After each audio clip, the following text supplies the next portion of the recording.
Hey, good morning, everybody, and welcome to the Mortgage Coach Tuesday morning sales call. My name is Dave Savage. I'm the CEO of Mortgage Coach. If you're on this call, you are a customer.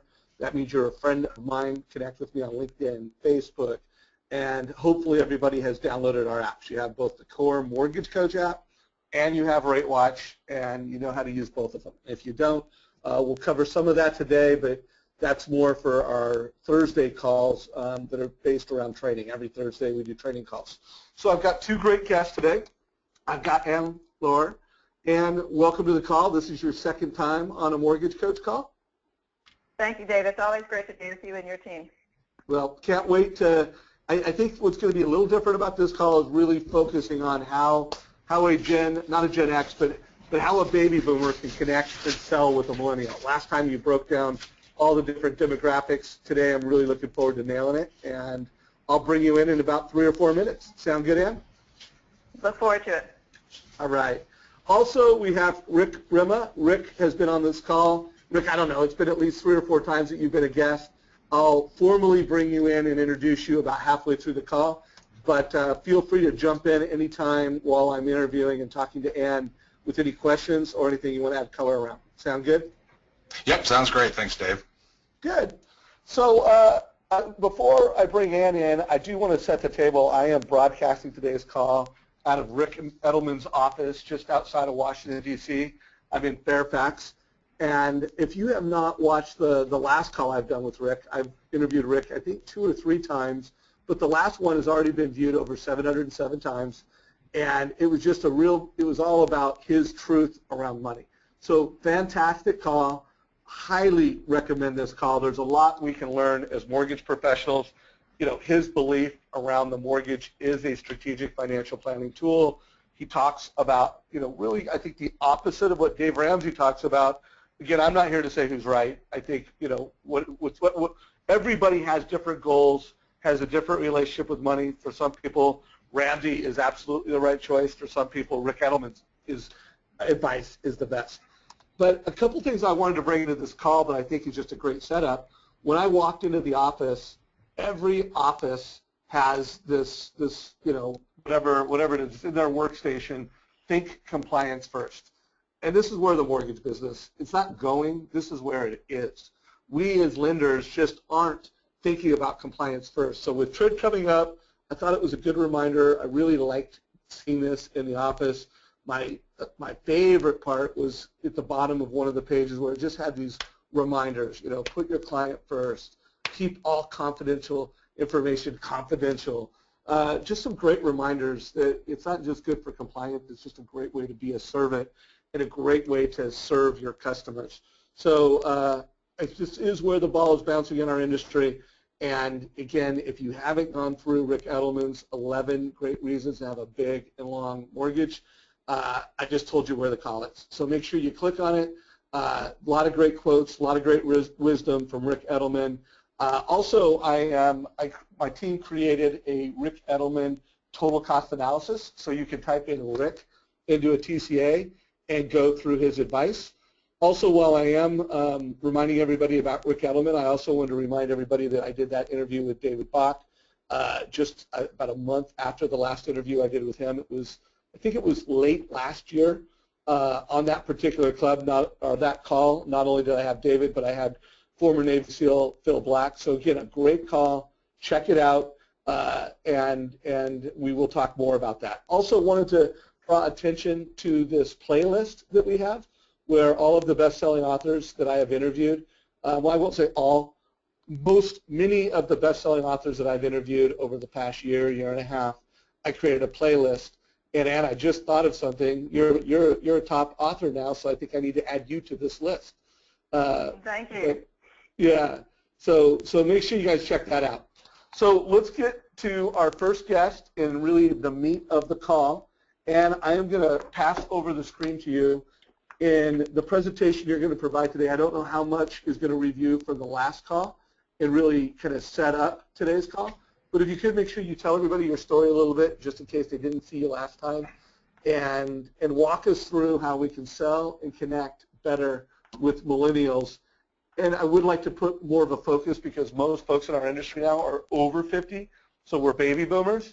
So let's try to be as specific as we can around if you're a baby boomer and you want to do business, whether it's a realtor who's a millennial or whether it's a home buyer that's a millennial, give us some wisdom and advice so that we can do a better job in serving them.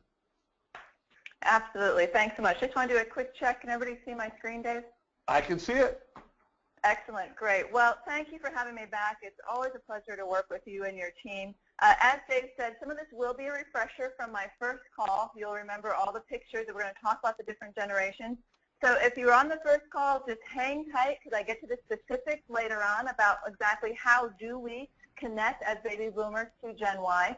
And if this is your first time on the call, you're going to learn a lot about the different generations. Just real quick, I am based in the D.C. area, very close to Rick's office, and wonderful to get a chance to be with this call. My background is international business. I've had 2 companies. This is my 3rd company. And really what I do is help people understand how to connect, communicate, work, and build teams to the different generations. So with that, let's go ahead and get started and understand how can boomers learn how to sell and connect with millennials. So I'm going to start off by asking a question, and the answer is right here. But the question is, how many people are turning 60 every day? Well, it's 10,000, and I have to update that slide on a regular basis because the number is moving up so fast. It was like 918 a couple weeks ago. That's a really nice number to pay attention to. It's good if you're playing Trivial Pursuit. But it has a huge implication if you look at the bottom of the screen, because 43% of our workforce is going to be retiring. 43% of boomers are going to be retiring, and my fingers are doing a quotation mark. We're not sure exactly what retirement means anymore. Does it mean they're going to start their own businesses? Does it mean that they're going to be being a subcontractor to someone else? We don't know exactly what that's going to look because of the economy, but what we do know is there's a huge demographic change, and that change will impact our work. It will also change the monetary status of people and where they are investing their money, where they are putting their money. And so what that really means is if they are leaving, who is coming up? Well, who is coming up is what we call Gen X and Gen Y, and I'll get into that in a second. But what we need to understand is who are these different generations? What makes them different as well as the same? And really, how do we connect with them? Because if Gen Y are our next set of home buyers, what do we need to do as boomers? As Dave said, average age is over 50 in terms of the realtors and loan officers. How do we connect with this younger generation? So first we're going to talk about who they are, what shaped them, and then we're going to get into those 12 tips that I have for you. So let's start first by understanding what is a generation and what does it mean and what does it actually look like if you break it down. So at a very high level, there are 4 generations working together side by side.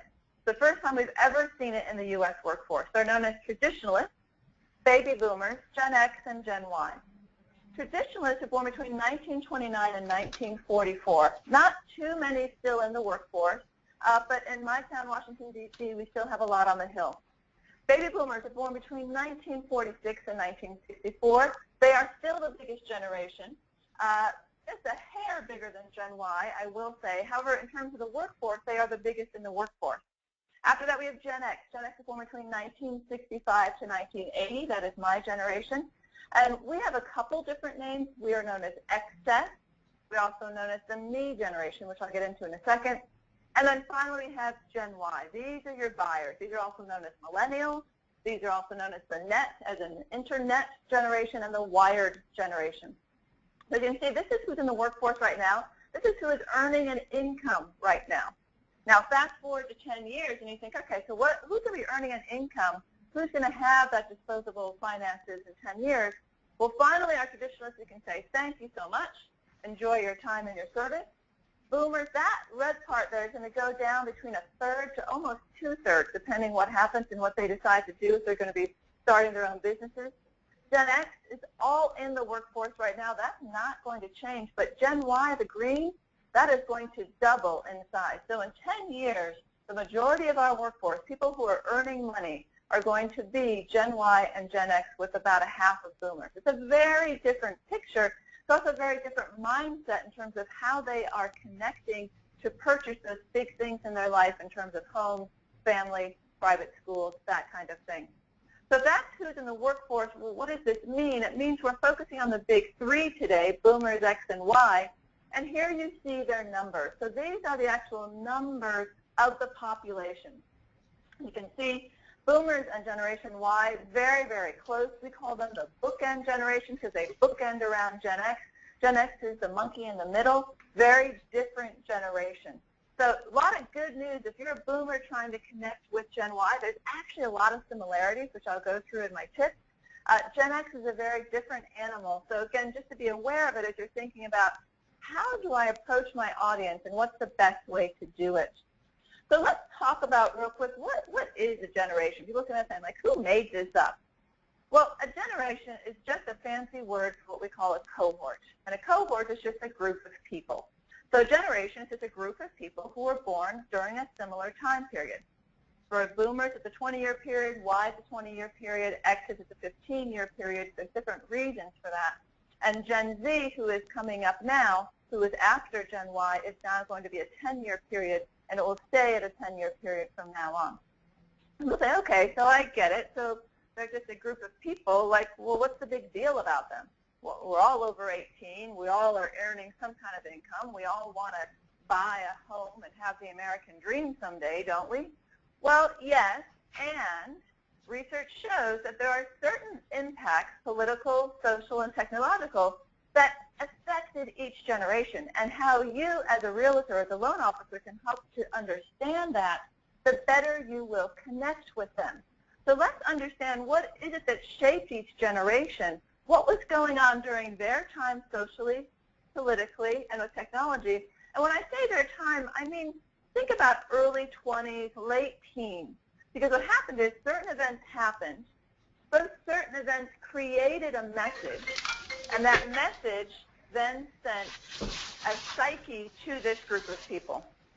So let's go ahead and go through that and look through that. So what you're going to see right now, you're going to see a number of slides washing over you. And these are slides that represent what happened for each generation. Now, for those of you who are on my first call, this is a much shortened version, but you still get the idea in terms of what was going on with boomers. So this is a crazy time. We have Vietnam, we have civil rights, we have all the different assassinations. And what did this generation do? The biggest generation, who is the majority of all of you, what did they say? They said, we shall overcome. This is a we generation. They work together. This is a generation that will work hard to make it happen. And this is a generation that truly believes they can make a difference because they did. They landed the first man on the moon. They changed civil rights. They changed Vietnam. So when you think about yourselves and you think about what shaped you, you can start to recognize what were the impacts, what were the influences, and what shaped you. Now, it's not good or bad. It's not right or wrong. It's just what shaped you so you can understand it, because we now need to go to say, well, if that's what shaped the boomers, what shaped the other two generations, otherwise known as X and Gen Y? So let's go into Gen X. Gen X was born between 1965 and 1980. So again, you have to think to yourself, what was going on during this time? What made it such a different time than for the boomers? We look at the politics, we go from, and not necessarily political beliefs, but you look at the media, we go from Camelot in the White House to a crook in the White House. We go from superpower to Iran hostage crisis. We go from man on the moon to all of a sudden the Challenger explosion. It's a very different time. Again, not good or bad, it's just very different. And you can start to see the influences that shaped this generation. Technology had a huge influence on this generation, as well as the next generation and generations to come. And as you start thinking about, well, what is it about this generation that is different? What did they see? What were the social norms? What was okay? What was not okay? You can start to understand that, maybe this generation's a little different. And so therefore, maybe I need to start paying attention to how I communicate with them. Maybe I need to start adjusting my communication so that we have a better relationship, that we understand each other. Yes, we're all over 18. Yes, we're all working. But there are certain things that impact our personality. One of those things is the generational impact. So let's take a look at that and understand what that is. So we've gone through boomers and we've gone through Gen X, but let's look at Gen Y. Who is your market? Let's look at the millennials, or the net generation. What shaped this generation? The biggest one was 9/11. This generation saw those twin towers fall again and again and again. So this generation values connection. They want to connect to people, to the world, and to you. If they are going to buy from you, they want to connect with you using technology. That's why Dave is doing such a great job with Mortgage Coach, using all types of tools to connect to a world larger than they are and yet also nuclear to who they are. When you also think about this generation, you think what shapes them, this generation is all about diversity. They do not see color. They do not see sexual orientation. They see blended families all the time. And so this generation looks at things a little differently than the other generation. So I just flew through that, and if you want one of my cheat sheets, Dave is going to tell you later on how to get one of my cheat sheets. But let's do a quick summary before we move into the 12 tips. So let's do a quick summary of the baby boomer. So what shaped this generation? Lots of things. Some of them on the screen here, that probably some of the biggest impacts are the different assassinations, as well as Vietnam and the availability of college education, because that then impacted the next generation. However, if you think about, well, who are they? What do I need to know about them? But I really want you to remember that you as a boomer, what you value is a little different than the other generations, because you value consensus, working together. You value the we, the team, coming together. You like the macro and the micro. And your macro is petty macro. However, Gen Y's macro is even bigger. So if that's what it is about boomers, what about Gen X? What shaped them? What are some of the influences of them? And you can see that divorce had an influence, as well as technology and the Challenger explosion. When people say to me all the time, what is up with Gen X? They're so different. Well, think about what shaped them. Again, we go from Camelot in the White House to a crook in the White House. We go from Ozzie and Harriet and coming home to milk and cookies, to divorce, to latchkey kids, to before school daycare, after school daycare. So what did this generation say? Can't trust my government, can't trust my family. I am going to take care of me. That's why we're known as the me generation. Very self-sufficient. Of this generation who has a college degree, the next highest college degree is an MBA. I'm going to go out, I'm going to make my money, I'm going to take care of me and my nuclear family. Yes, can be seen as distrustful. However, what I always say is once you get a Gen X, you have got them for life. So let's move on to Gen Y, because that's really what today is about, is how do boomers connect better with Gen Y? You start to look at what shaped them, you can understand a little bit about what are their traits. We often say that this generation we call digital natives. They need to understand how to connect with technology. Now, does that mean that's the only tool? Of course not. However, they were born with a mouse in their hand, and so it feels normal to them. The more that you can help them with that, the better. They also value connection and community. Help them see that so that they can understand how working with you, working in this neighborhood, potentially buying something in this area will help them connect to something greater. If there is one word that describes this generation that you need to connect with, it is purpose. This generation is all about purpose. They want to know how to connect to a bigger purpose, and it's your job to help them figure that out. So how do you do that? How do you as a boomer connect and help these people get what they want in a way that works for them? Well, I have 12 tips for you. I'm going to go through them quickly. So again, if you need more information, feel free to contact me later. But I'm just going to talk about them because I want to leave time for Rick. And then at the end of the call, we're also going to have time to Rick, and the other Rick can also ask me some questions. So let's talk about respect their individuality. What do I mean by that? Well, Gen Y was raised on self-esteem. At a very early age, they had the family meeting. They had their voice heard to say, where do you want to go on vacation? What do you want to do next? And so they were raised on self-esteem. They were told that each one of them is special and unique, and they believe it. And to be honest, they are. So let them know that you appreciate their individuality and their accomplishments. People say to me, but they're this big group. They are a big group, but they have their individual playlists. They have their individual lists on Hulu. So yes, they are part of the bigger group. And however, they are very much about their individuality. So whatever you can do to help them respect that individuality and point it out as you're working with them, that's going to help them want to work more with you. The next thing for them is don't waste their time. Okay? They believe that everything should be quick and painless as buying something on Amazon or iTunes. And they don't understand why it cannot be that quick and painless on buying something on Amazon or iTunes. They have little time. They have little patience. They are in a hurry. They would rather look stuff up on the web than hear you describe it. So make sure that you are giving them the punchline right away. Don't give all the details and then the punchline. When you are working with them, here's the punchline. This is how much it's going to be, and then give them the details because they're going to look it up anyway. So you might as well give them exactly what it is that you are offering that is different so that they get that key message right away. And the key word here is bite-sized pieces. Remember, think about Twitter. Think about Facebook posts. Bite-sized pieces. You're kind of putting it out there little by little by little, every time connecting it to a greater purpose. The third tip is to be transparent. I see this all the time, where boomers are trying to be hip and trying to be, happening. They don't want that.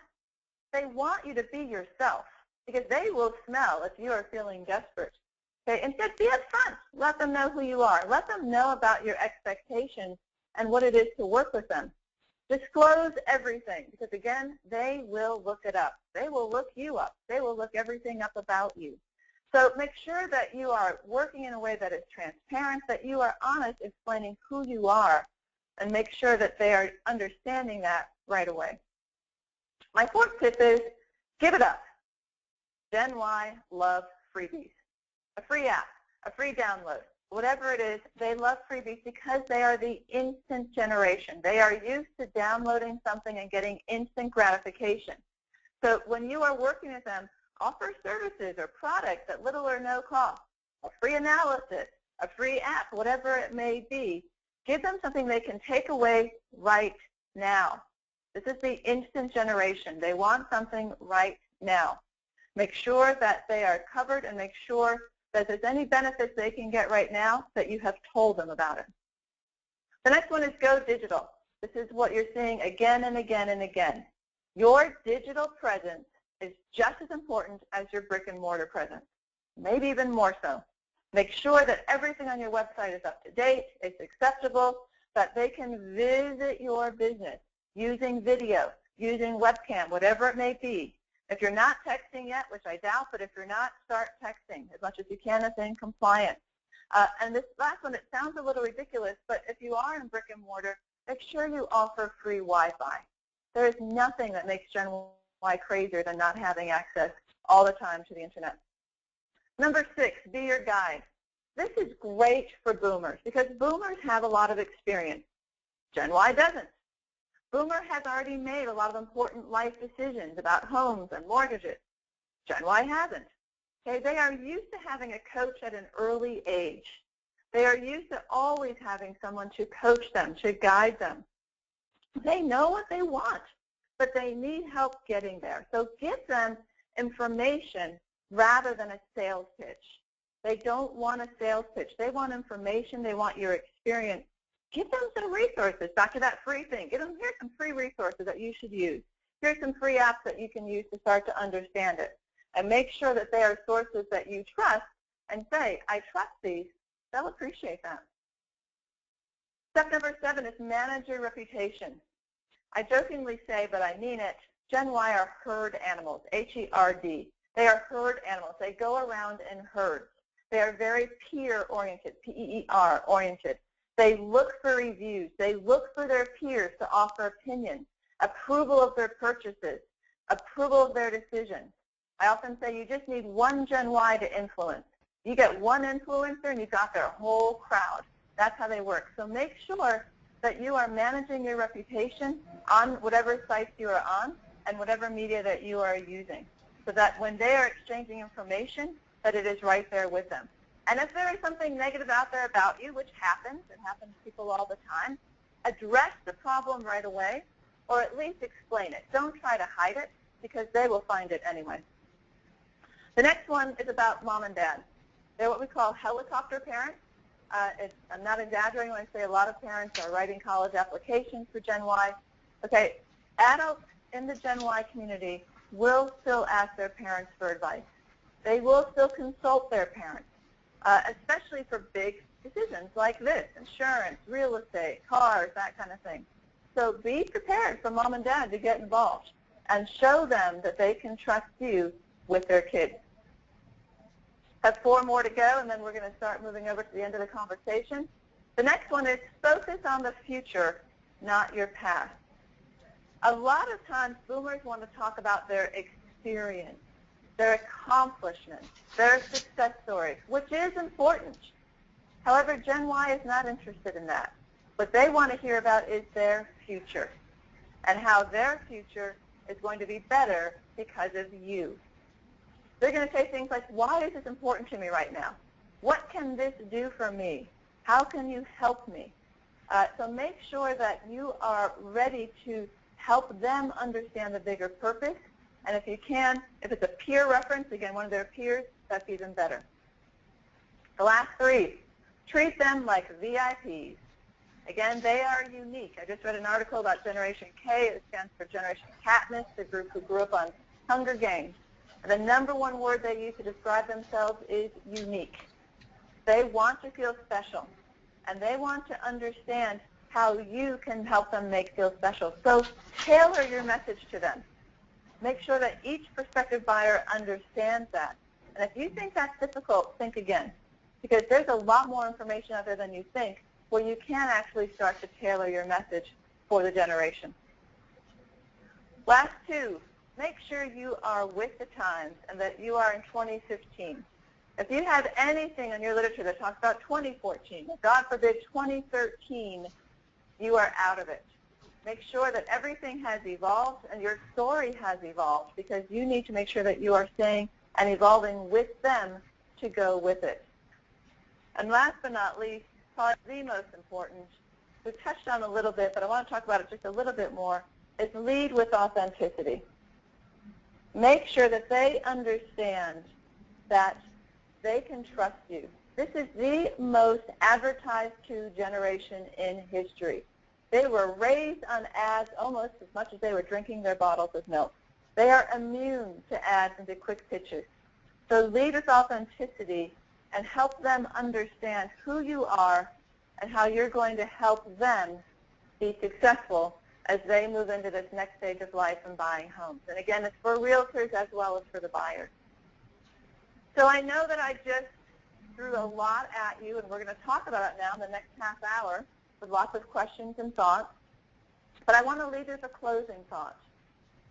Because if you understand who you're working with, whether it's a realtor or with a buyer, and you understand what shapes Gen Y politically, socially, and technology-wise, and if you understand what's important to them and start to use the tips that I have given you, you will be able to craft a message that captures their attention. And let me tell you right now, the final thought, Gen Y has an attention span of 33 seconds. Thanks, Dave. Let's go ahead and move on, and let's start talking about all this stuff. Right on. Well, great job. Fantastic presentation. As always, you netted it out pretty darn quickly.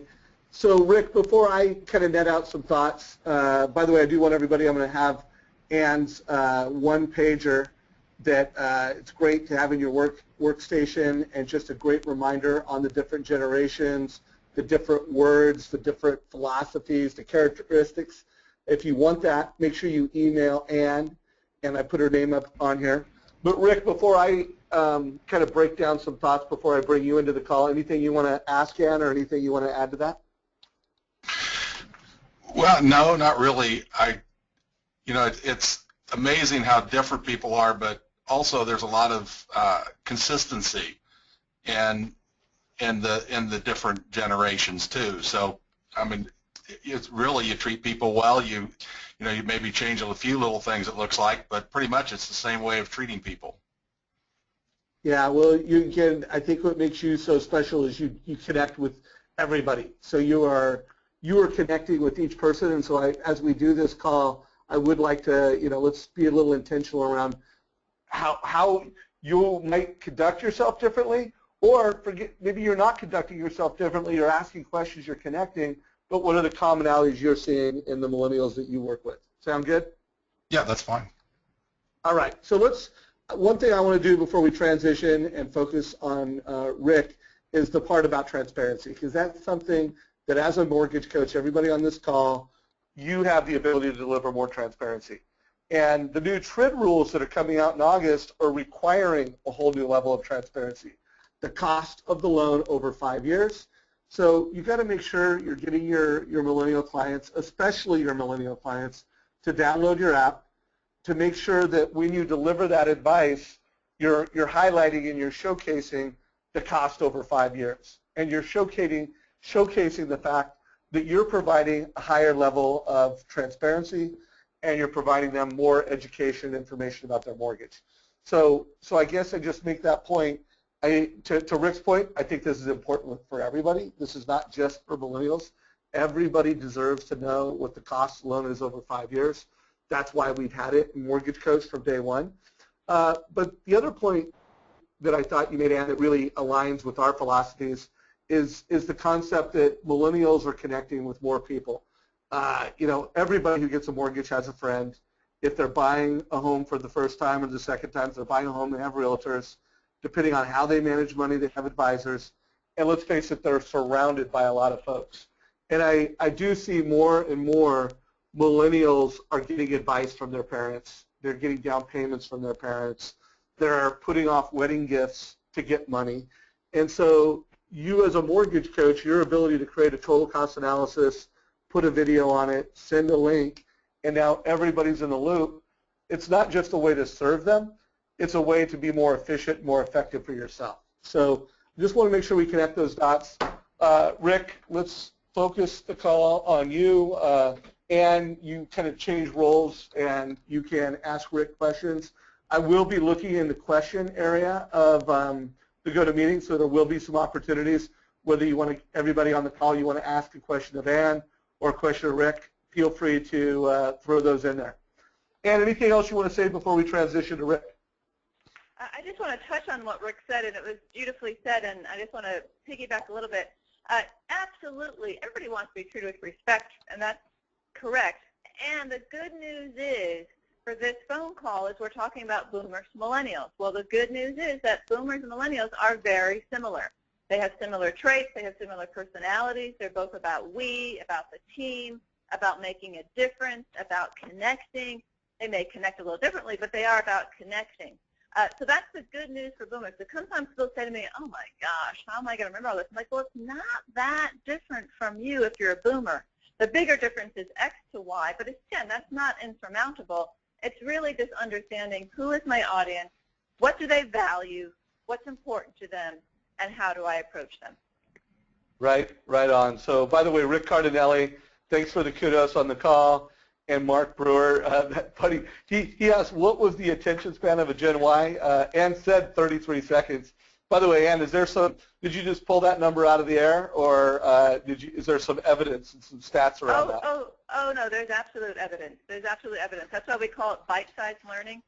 Gen Y right now, if you look at how we teach, whether it's teaching at a university, teaching at school, teaching and training and corporate training, whatever it is, we're going into what we call bite-sized learning, and that's 5-minute learning. So it's 5 minutes of a conversation, then 5 minutes of a learning, then 5 minutes of a video. It's very intentional now. We are completely changing how we train because it's 33 seconds. So 33 seconds to 5 minutes, that's a long time. But that's the best we can do at this point. Got it. All right.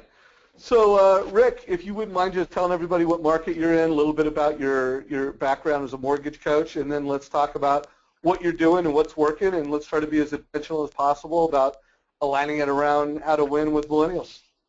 All right. Well, first, I have an attention span of about 33 seconds also, but I'm a baby boomer, but I think that's happened over time. I'm in Indianapolis, Indiana. I've been in the mortgage business for 12 years.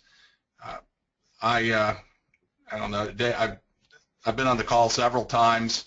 Right now I'm running about just over 37.67 loans per month. I've had months where I've done 112 loans. So it's, market slows down, market picks up, and I pick up or slow down based on that. I sell in a position of authority. I try to be the person who they look to and they trust, the trusted advisor who they want to talk to and get information from. So I do a lot of not even with Mortgage Coach. I do a lot of videos anyway for my clients so that they get to know you, especially if a lot of these people don't want to come in. I find that more and more people don't want to come into our office, and so video helps me connect with them.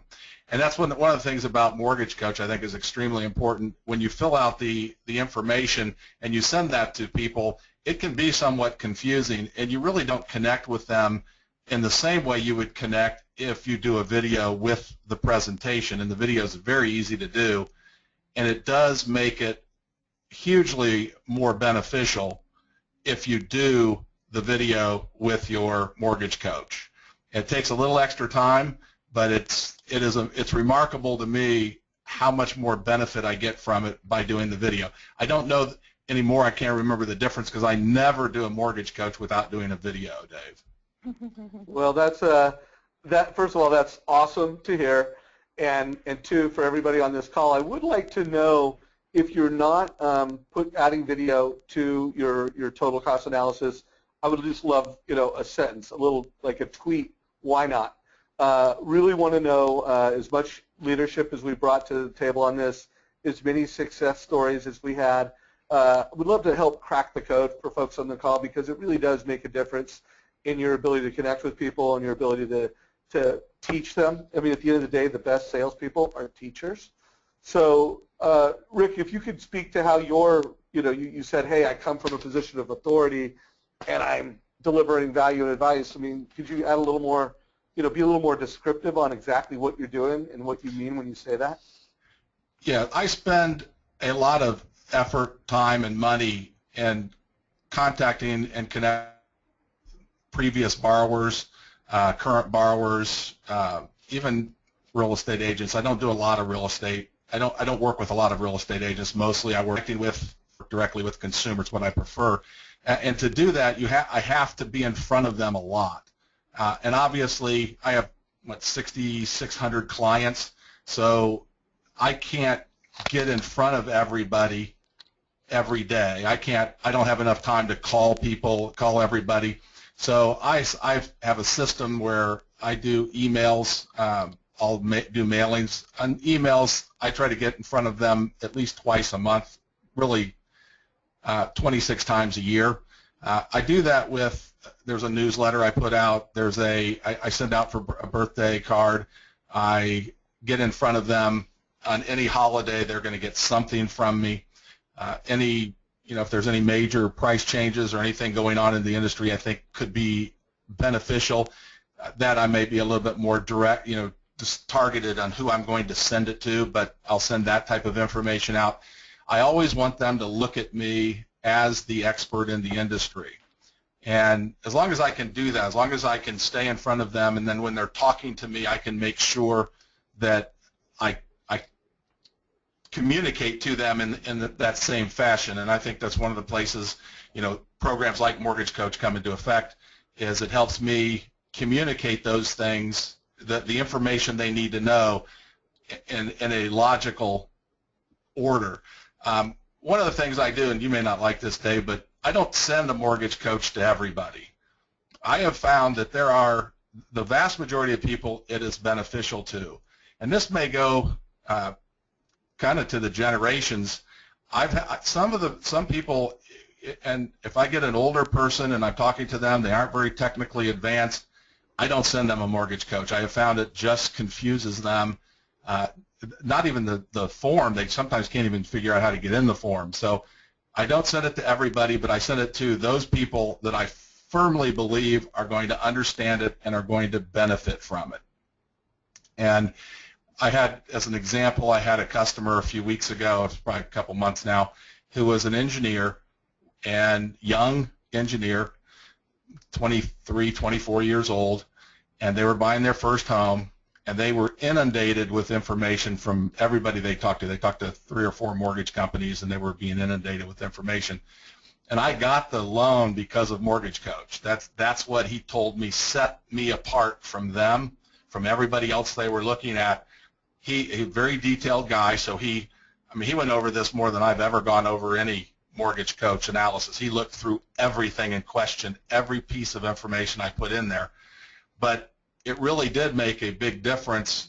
Well, actually, it was what got me the loan, is that I was able to show him this. He was able to look at it, understand it through the video, and then dissect it and spend a lot of time with it, and it set me apart from everybody else he had talked to, and they decided to go with me. Is this you had sent me a couple links before, and I also have links from past conversations. Is this the one right now that I'm looking at? That is correct. Okay. So this was something that was useful.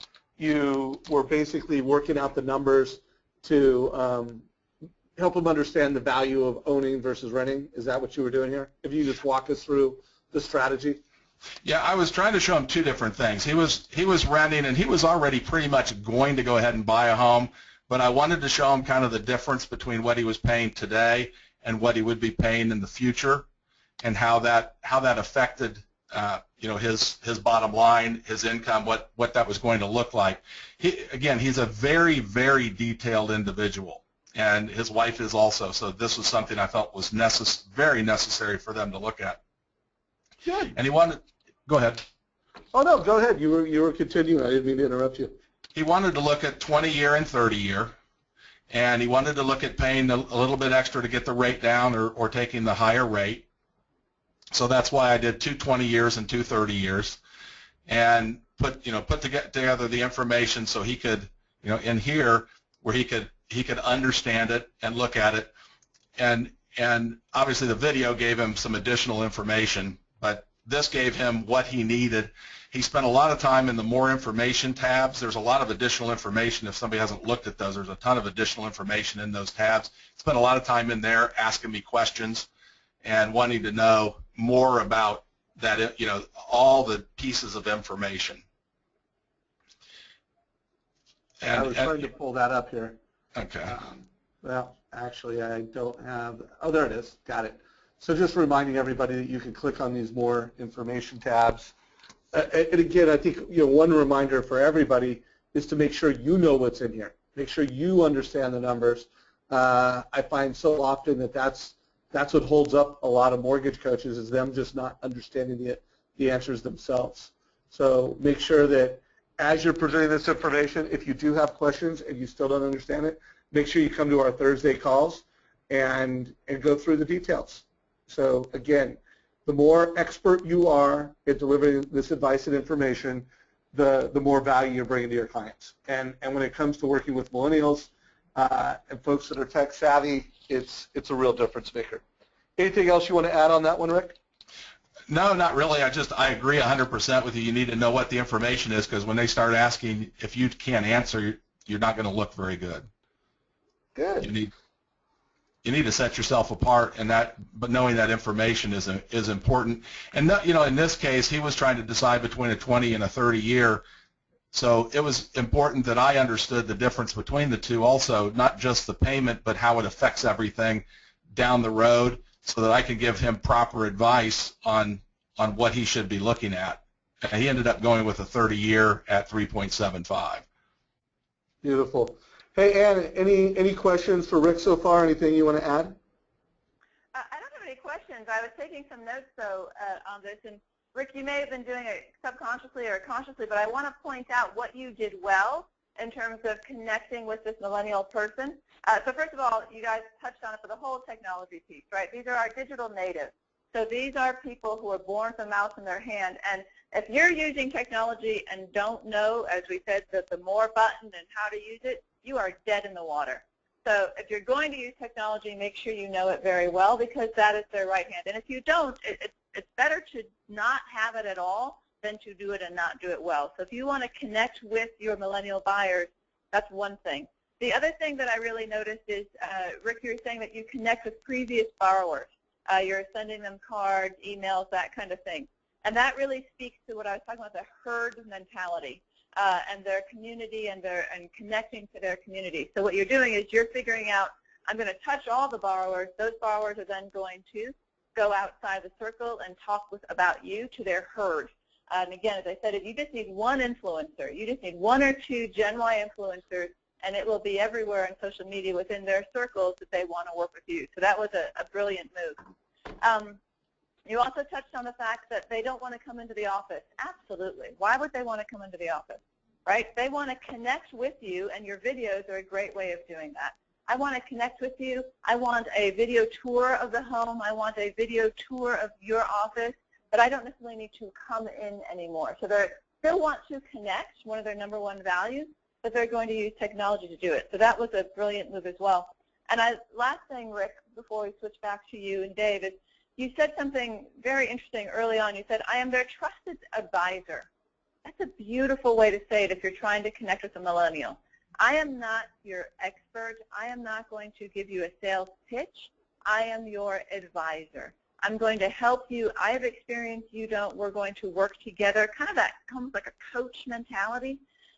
That's a great way to express yourself to a millennial buyer. So just 4 things I picked up on as you were talking. Again, you may not realize they're doing it, but beautiful ways to connect to either the realtors or the buyers who are of that Gen Y millennial time frame. Oh, thank you. You know, it's one of those things. I do what I do. I don't. And so other people say, "Wow, you do that." I just figure everybody does it, and I have to make sure I'm staying up with everybody else or getting ahead of them. Well, that's an interesting point to riff off of real quick. You know, one person just asked, how do you get digitally literate quick?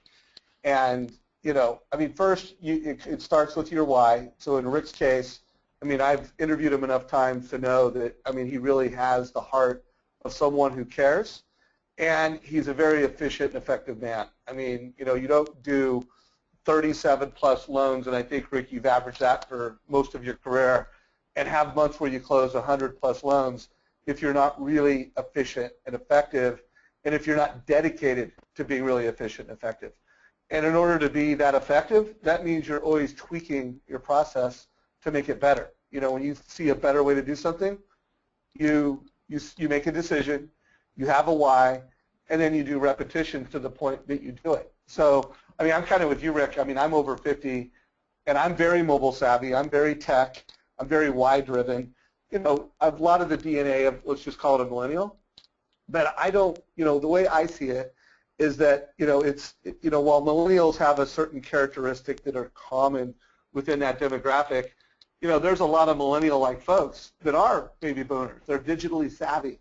So, you know, the answer to your question is make sure your why is really clear and really personal to you, and then it's just repetitions. I mean, you could do it in a month, or you could do it in a year.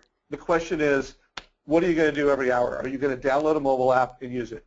Are you going to create 20 mortgage coach reports over the next 5 to 10 days and create 20 videos? You know, the faster you do those repetitions and you do those 20, the faster you'll be, you know, digitally literate. It's not about time. It's about repetitions. It's about how many times you do something. And Rick, in your case, I mean, how many videos have you created? Do you guess? You know, I've done 986 mortgage coaches, and I mean, for a long time the video wasn't available, so I would guess I'm probably in the on mortgage coach. I'm probably in the 350 to 400 videos. I mean, it's a guess. Yeah, but the point is, it's hundreds, and again, Rick did that over the course of years. Again, I have mortgage coach users that are doing, you know, hundreds per year. So I guess it just comes down to, are you willing to do the reps? How quick will you do it? So why and then reps is the answer to your question, Will. Hey, Rick, I know you do a couple different kinds of reports, and I've got a few in here. I've got a PMI versus a second. I've got a refi current customer. I also know that you kind of do annual reviews and use Mortgage Coach. If you could just share your annual review strategy, I think it's a good one. And if you could give everybody a quick hit on that. Yeah, sure. But I wanted to answer my answer to the question on the technology is just do it. That's what you have to do. You just have to start doing it. But on the annual review, what I do is I have in my system when somebody hits a year, 2 years, 3 years, annually, it pops up. I pull their information and I put together a total cost analysis to show them where they're at today and where they would be at under the new loan programs and the new rates, and to show them sometimes it makes a lot of sense to refinance. As you can see in this one, it does. Sometimes it doesn't make a lot of sense to refinance because the rate's higher, but what I'm doing is getting my information out. It's another way to contact the customer. It's another way to let them know I'm thinking about them. And when I get them this information, even though they might not do anything with it, they send me referrals. One of the biggest things on those referrals is this Gen X tends to, not everyone, most of them that I get come from their parents as referrals. Their parents send them to me. But that's why I do this. I put this together. Believe it or not, to put the analysis together, especially once you're doing them all the time, it probably takes 7-8 minutes, and the video is going to take me another 2 to 2.5, 3 minutes. So I've got, let's say, 10, 11 minutes involved in each video, and I send them out, and then I get a lot of play off of it. I've got people who won't do a loan, actually switched their loan officer in the building because my customer showed them what I sent them, and his LO couldn't send them that, so they switched to me. They wanted to do their business with me and wouldn't work with the other LO. So that's my strategy. My strategy is get it put together, get it sent out, show them what the differences are, where they are currently, where they're going to be, and just you consistently do it. So you send out 4 or 5 a day, or 1 a day, or 2 a week, or whatever you have that you've done mortgages with, as they hit their anniversary, and that's one of my ways of just staying in touch and hopefully bringing in some referral business. So folks, if you guys didn't connect the dots on that and realize just how many mortgage coach TCAs you can create. Now again, if you're closing over 8 loans a month and you don't have an assistant, you're incredibly busy. You may not have that much time to go back and do annual reviews. But if you're closing, 3 loans a month, you should have time, and you can create annual reviews and get these out to your clients. 1, get great at delivering an amazing presentation, providing amazing advice, and 2, get great at using Mortgage Coach in the product. So again, little reminder, I did that call with Brian Bomar a couple weeks where we talked about his teams and his philosophy that for every 1 loan officer or for every assistant, 8 loans. Now obviously Rick is not the norm. One, he's got a system and a lending platform that really bodes to his volume, and he's mastered something that I don't think is duplicatable, the kinds of efficiency that Rick's able to drive. But I hope everybody on this call, you're going to do some reps and start doing more annual reviews. So if anybody has questions, throw them in for either Rick or Anne.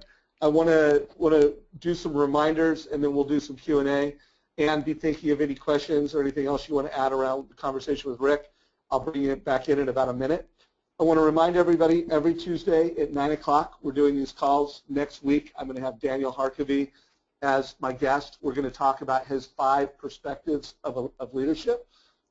This was actually a conversation that he had at Todd Duncan's Hawaii event, Leadership Excellence, where Darren Hardy spoke, I spoke, Ken spoke.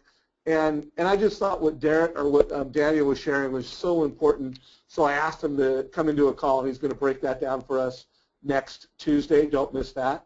I want to remind everybody that we've got 101 classes, we've got 102 classes. So in addition to every Thursday at 9 o'clock where we're doing training, in addition to our Friday beginners course, we've also got our 101 and 102 course. Make sure you sign up for those. Also, I want to remind everybody about the call I did several weeks ago about the 5 strategies. What I love about this is where the Gaylord Hanson team, high performance team that closed, I think it was like 78 loans last month, they were so focused on one of the ways that they help realtors is that they're using Mortgage Coach to deliver advice to help get home buyers not just off the fence, but to leap off the fence. So if you missed that call, or if you have not gone through their 5 realtor strategies, I actually had our team take that 1-hour call, which I think the whole hour was great, and you should watch it, but really break it up so that there are 5 strategies that they covered. There's one that's 3 minutes. I think the longest one is 8 minutes. And so we're really breaking down their 5 realtor strategies using Mortgage Coach. I want to remind you guys to go through that. And hopefully everybody is just getting more why around why you're not going to just deliver price. You're going to start delivering advice. You want to be able to show people that small differences in monthly payment can really make a big difference over time. You know, this was one of the Gaylord Hanson team's strategy where they get listing from their listing agents. They get what they call a crosswalk, where the listing agent says, hey, I'm not going to, put this house under escrow unless your buyer gets pre-approved with my loan officer. And then they're showing options, and they're saying, hey, look at the cost in payments, but now look at those over 120 months, or let's look at those over 60 months. And again, their loan officer isn't delivering this kind of advice, and they're converting about 30% of these crosswalks into loans. So just great ideas, great strategies. Rick, anything you want to add to that? And then I'm going to bring Anne back in, and then I'm going to close out with 2 more thoughts. Not really, Anne. I do agree with what you just said. I think that would help everybody if they do those type of things. It really does make a difference. Anne, any questions or thoughts from you at this point? I just want to do one final comment. So what you just showed us in terms of the Gaylord team is a great way to connect with Gen Y. So remember, Gen Y is all about purpose. They're all about how do I connect to something bigger. So if you can help them as a buyer understand that it's not just about this loan and about money, but it's about something bigger, that they will have a big difference over time, and then they can use that difference in terms of finances to make a difference in their community, to donate to causes that they care about. That's a perfect link for Gen Y. Love it. Love it. Well, thanks for bringing that out. I did throw in a few scripts here. So this is a script that can be used with both a realtor and a borrower. This was, thank you, Todd Duncan, for coming up with that. Here's another quick script. Again, if you, I'm going to go through these quickly because I want to see if we have any questions before I wrap it up. But this recording will be posted within the hour. Want to remind everybody, think compliance first.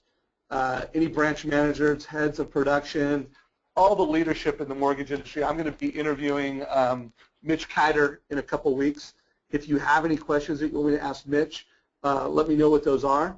But I'm really going to bring this inspiration I had visiting the Rick Edelman office and really push more and more lenders.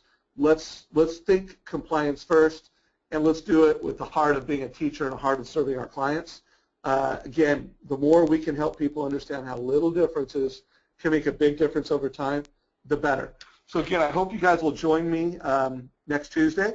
Also, I want to remind everybody to get Anne's information. Just email her. Her name is spelled. Everything is up here. This is just a great little document. I actually keep it in my office. So let's see what questions we have. I missed the first 45 minutes of call. Yes, Deborah, it is recorded. Go ahead and check it out. Here's a question from Joseph. And by the way, Deborah, make sure you subscribe to our YouTube page, and that will help you get alerts as those get pushed. Also, what does Rick discuss when he creates his video? Rick, if you could just real quick, as kind of the last question we'll answer, what do you say during your videos? Joseph wants to know. Well, I thank them for talking with me, and then I just go through the information. I start with the first column, and I'll tell them that's their current mortgage. I'll talk about their payment, their interest rate that they currently have, and the information on their first mortgage, on their current mortgage. Then I will go to the second column, and I'll discuss the second column and explain what that is. Again, I'm going to show, here's what I'm looking at for your term, here's what I'm looking at interest rate today, here's what your costs are going to be, here's what your payment is. Then I go to the third column, I do the same thing. I go to the fourth column and do the same thing. I've already discussed the payment on that, so I don't go to the payment piece of the analysis. I then go down to the bottom and I talk about the short-term savings and how much they're going to save and how much that means to them. And then I go to the savings over 15 years or 10 years or whatever time frame I put that over, and I explain what that's telling them and how much what the benefit there is of them. And there's a couple different things you can put in there. I just put in the one that's going to show the information the best for them to understand it. So you can have it with, MI and interest paid. You can have what the principal would be paid down to, those kind of things. So I just explain the information that is there so that they understand what's available and what they're looking at. So another answer to that question, if you go to the video I did, it's a training going from price to advice with Josh Metal, another super successful loan officer. If you go into this little area right here where it has a description, show more, we actually have some scripts, an actual script kit put in there. And one, there's a number of scripts that will be helpful with realtors and borrowers. And we also created a checklist of what you want to do in a video. So if you need some leadership on that, I've done a number of calls on that. I also did a call with Coach Bill Hart. So if you missed that call, if you go to our playlist, and the particular playlist that I did on that was right here, where I interviewed a number of different coaches. Actually, that's not it. It is. And real quick, we're going to wrap this up. But that particular playlist, Bill Hart, did I just pass it up right here? How to create an effective mortgage coach video. It's just a 15-minute little video that will walk you through some ideas and strategies to create a great list. So as we wrap up this call, I do want to push a quick poll question. Let us know what you thought of today's call. And also, if you are a guest on this call, please check the bottom button, letting us know if you'd like to get more information. So if you were a guest on today's call, click, I'd like to learn more. And everybody else, let us know on a scale of good to great. Did we wow you? How did we deliver on value in today's call? So, Anne, any last thoughts or comments before we wrap it up? Just a thank you so much for inviting me again. It's always a pleasure to work with you and your team. All right. Thanks, Anne. And then, Rick, you get the last words. Anything before we close it? No, I appreciate the time, and hopefully it was helpful. Hey, it's always helpful, and I am grateful for the time you took to prepare. Rick, as always, you bring a lot of great inspiration, and I think every time I come off the call, I spent like a minute explaining one concept, and you just said, just do it. You make everything simple. So rock it out, brother, and thanks for making time for us. All right, thanks. Take care, everybody.